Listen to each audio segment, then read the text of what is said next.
Olha, nós estamos recebendo aqui no estúdio do Jornal do Piauí o Dr. Samuel Rego, que é do CIMEP, e o Dr. Edinaldo Brito, que é do Ministério Público do Trabalho. E nós vamos trazer aqui um assunto que é muito importante de ser discutido, debatido à exaustão, que é a saúde mental. E nós vamos entender um pouco sobre o que dizem regras novas aqui no Brasil a respeito desse assunto, qual é a importância desse debate hoje para a saúde das pessoas, a saúde coletiva, saúde dos profissionais da saúde, por que não falar sobre esse tema. Doutor Samuel, seja bem-vindo aqui ao Jornal do Piauí. Obrigado, Joelson.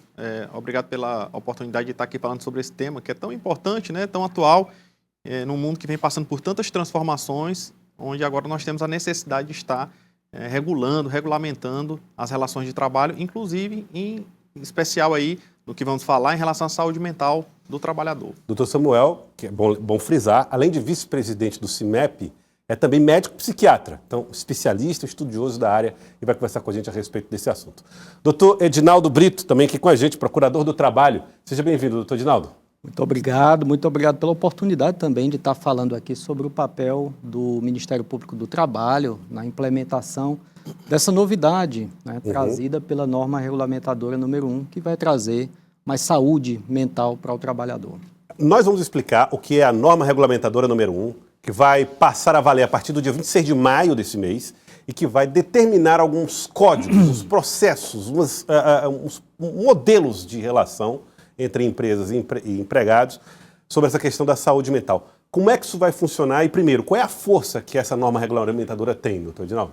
Pois bem, a NR1, né, essa norma regulamentadora número 1, ela já existia, ela foi modificada, essa modificação, ela veio para exigir das empresas o mapeamento dos riscos existentes no ambiente de trabalho que possam gerar danos à saúde mental do trabalhador.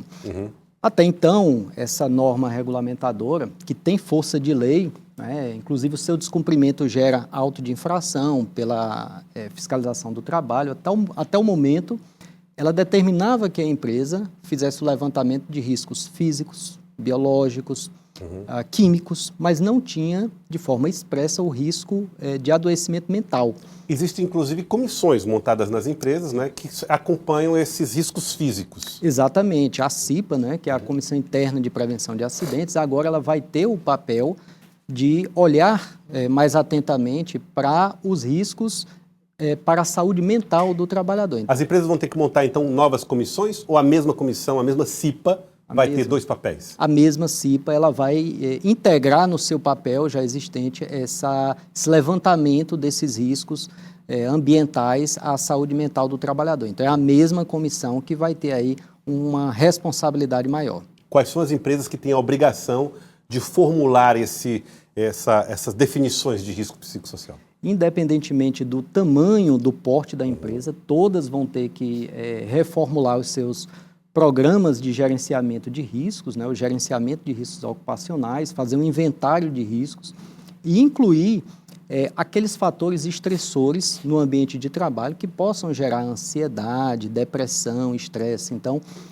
todas as empresas vão ter que verificar em seus diversos setores o que na organização pode gerar um estresse para o trabalhador. Exigência de metas, baixas recompensas em comparação com o nível de exigência, o trabalho sob pressão, elaboração de relatórios, acúmulo de funções, enfim, tudo aquilo que pode colocar o trabalhador numa situação de desequilíbrio psicológico, psicossocial, vai ter que ser objeto de levantamento por parte da empresa e adoção de providências para a eliminação ou minimização desses riscos. Agora, doutor, esse trabalho não é fácil. As empresas vão ter que fazer isso em quanto tempo e ele vai ter que ser realizado não só por pessoas que compõem a CIPA, pessoas gabaritadas vão ter que fazer essa avaliação na medida em que existem muitas questões subjetivas, inclusive. Com certeza. Esse é um grande desafio e é aí onde entra o profissional da saúde, né, o médico do trabalho, o psiquiatra, no sentido de ter aquela sensibilidade, aquele preparo técnico para poder perceber dentro da organização produtiva, aqueles fatores que causam depressão, estresse, ansiedade no trabalhador. Bom, com relação ao tempo que as empresas vão ter, essa exigência já vem sendo anunciada há um tempo, né? Essa modificação ela já foi objeto de um prazo, e recentemente o ministro do Trabalho e Emprego anunciou uma novidade que, digamos assim, ela pode abrandar mais o papel da empresa, aliviar mais, porque ele estabeleceu que dia 26 de maio agora entra em vigor, mas a fiscalização vai ser apenas orientativa e educativa pelo período de 1 ano. Certo. Então, em 26 de maio de 2026, a exigência, se for descumprida, vai gerar multa pelo Ministério do Trabalho e Emprego. Até lá, as empresas vão se adaptar, fazer todas as adequações que entenderem pertinentes, elas vão ter tempo para equacionar essas dúvidas. Nesse meio tempo, o próprio Ministério do Trabalho e Emprego, que foi o responsável pela elaboração da norma, digamos assim, ele vai editar um manual, uma cartilha, salvo engano, no prazo de 90 dias, ele pediu aí, para soltar esse manual, essa cartilha, para ajudar, auxiliar as empresas a fazer esses levantamentos. Doutor, para a gente ir entendendo cada vez, visualizando, doutor Rinaldo, a gente vai num ambiente de trabalho, por exemplo, aí você entra numa sala, num salão, num galpão, e tem lá um mapa que tem um risco de acidente alto, né? Aí você vê lá, tem um gráfico que mostra isso, né? Isso. Aí você olha, tem um guindaste na sua cabeça ali, que você vê que ali aponta diretamente aquele risco. No caso dessas doenças, desses riscos psicossociais, vai ser a mesma coisa? Vai ter que se colocar nesses ambientes algum tipo de gráfico de identificação? Ou isso vai ser gerado um documento que vai ser objeto apenas de análise dos fiscais, eventualmente? Bom, eu acredito que sim. Esse detalhe técnico, eu acredito que ainda vai ser objeto de uma regulamentação mais detalhada por parte do Ministério do Trabalho e Emprego, mas o nível do risco ele vai precisar ser compartilhado com os empregados, porque imagine só um banco que trabalha com uma exigência elevada de metas, o setor de vendas de uma determinada empresa que trabalha com comissionamento. Então, os empregados lotados naquele setor vão ter certamente um grau de risco maior de exposição a uma exigência que pode levá-los a fatores estressores mais intensamente do que quem está, por exemplo, no setor administrativo. Então, acredito que esse mapeamento e essa visualização gráfica desse risco, ela também tenda a ser objetivado e exposto dentro da empresa, assim como os demais riscos também, para dar ciência ali para os empregados e para a fiscalização. Doutor Samuel, o senhor é do Sindicato dos Médicos, vice-presidente do CIMEP, conhece bem a realidade da categoria, mas antes eu gostaria de fazer uma pergunta para o psiquiatra. O que o senhor acredita que essa norma trará de benefício entre aqueles que o senhor observa, os seus pacientes, aquelas pessoas que procuram o seu consultório, que são eventualmente objeto ou alvo ou vítimas desse tipo de pressão? Olha, na verdade, essa norma ela é extremamente importante e ela vai beneficiar não apenas o trabalhador, mas ela vai beneficiar toda a sociedade. Por quê? O trabalhador, ele é alguém que serve à sociedade. Quando alguém adoece, do ponto de vista mental, ele deixa de entregar um serviço para a sociedade. Então, por exemplo, no caso dos médicos, né, que é uma profissão de grande responsabilidade, grande pressão, onde muitas vezes os prazos, né, são muito curtos e o desfecho desfavorável pode ser a vida de um ser humano. Então, esses médicos, quando eles são, digamos assim, valorizados no seu trabalho, quando eles têm essa questão da saúde mental cuidada, eles vão ter um atendimento de mais qualidade. É uma das grandes queixas que nós escutamos atualmente em relação ao serviço médico, é exatamente a falta de qualidade na assistência.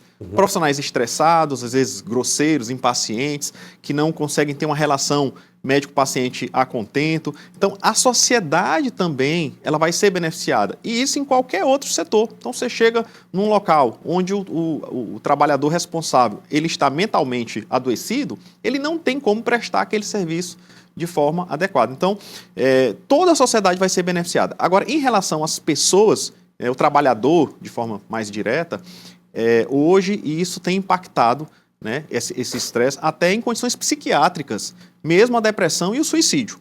Então, hoje nós precisamos atentar que a nossa sociedade ela tem sofrido transformações onde se torna necessário nós estarmos atentos a essas relações, especialmente a do trabalho, que é uma relação essencial Diga-se de passagem que alguém que não trabalha também adoece. O trabalho ele faz parte da vida do ser humano, inclusive da sua própria identidade. Quando alguém pergunta, né, Joelson, o que você é? Você diz, eu sou jornalista. É uma parte da sua identidade.